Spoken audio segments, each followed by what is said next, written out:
In today's video, we discuss medical spa compliance and legal tips and strategies to help you get over the med spa compliance blues.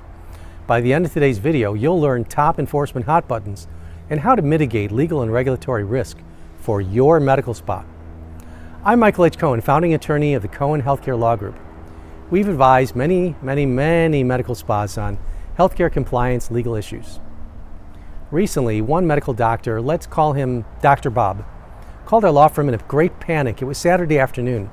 State investigators had just swooped into the tiny medical spa he'd founded and seized all of the equipment they could carry away, including his personal laptop. The investigators warned him with an ominous look that he could be facing steep enforcement, including administrative penalties such as losing his license. What had Dr. Bob done wrong?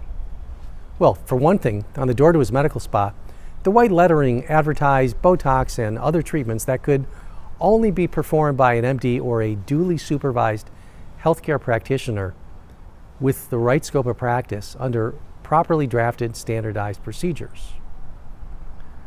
Unfortunately, these treatments were listed side by side with the non-medical treatments provided by cosmetologists and estheticians, such as facials, and alongside the massage therapy packages that the Medi-Spa offered.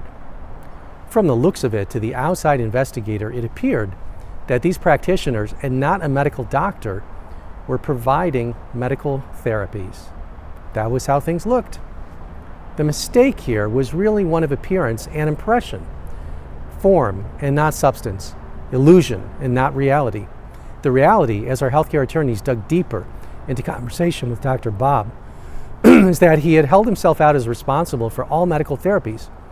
He himself did the good faith exam, and he was the owner of the medical spa, which happened to be organized correctly as a professional medical corporation in which he was the sole shareholder. Now, he had to explain all this to the state medical board, and because of the optics, the cosmetics, if you will, the fact that the face of his operation looked like a corporate practice of medicine violation, even though it really wasn't. To quote the great British singer-songwriter Elton John, and I guess that's why they call it the blues. So, lesson number one, don't leave yourself open to investigation and enforcement by failing to distinguish the medical from the non-medical aspects of your med spa in your advertising. Some states, such as California, place heavy emphasis on preventing corporate practice of medicine violations. Because they target medical spas for compliance violations, a lot of medical spa compliance and enforcement depends a lot on the appearance of things.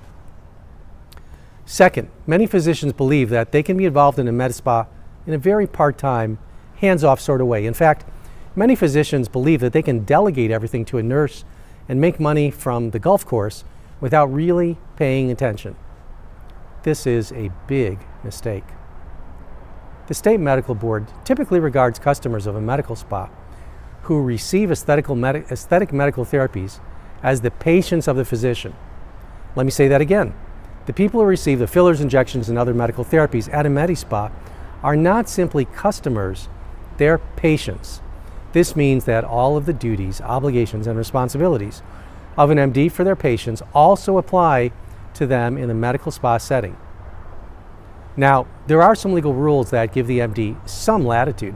For example, the rules governing supervision of mid-level practitioners are fairly relaxed, in my view, in that they do not necessarily require that the physician constantly be present at the medical spa facility.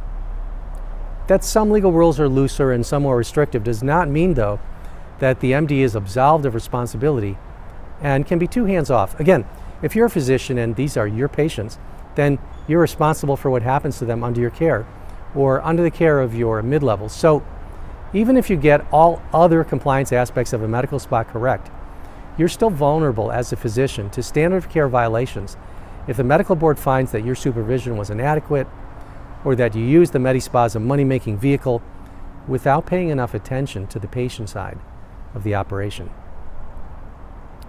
What's the best legal risk management strategy? Well, we said it a little bit before. First, understand that corporate practice of medicine is an enforcement hot button. Make sure all your advertising and marketing makes clear who is in charge of medical therapies, the physician, a licensed medical or osteopathic doctor, and have that marketing reviewed by legal counsel. Second, make sure that the mid-level practitioners are being appropriately supervised and Understand that everyone who walks in the door and receives a medical therapy is considered a patient of the physician. Third, understand that there's a difference between therapies that focus on aesthetics, spelled E-S-T-H-E-T-I-C-S, and aesthetic medicine, spelled A-E-S-T-H-E-T-I-C. See, they're close. For over 100 years, the law has given medical doctors special legal status with the broadest legally authorized scope of practice and special responsibility. Delegating too much to non-medical professionals or making it look like the non-medical staff is in charge can bring enforcement to nip the heels of the physician in the medical spot. Thanks for watching. If you still have questions, contact us at cohenhealthcarelaw.com/contact or send us a message to book an appointment. We look forward to connecting with you soon.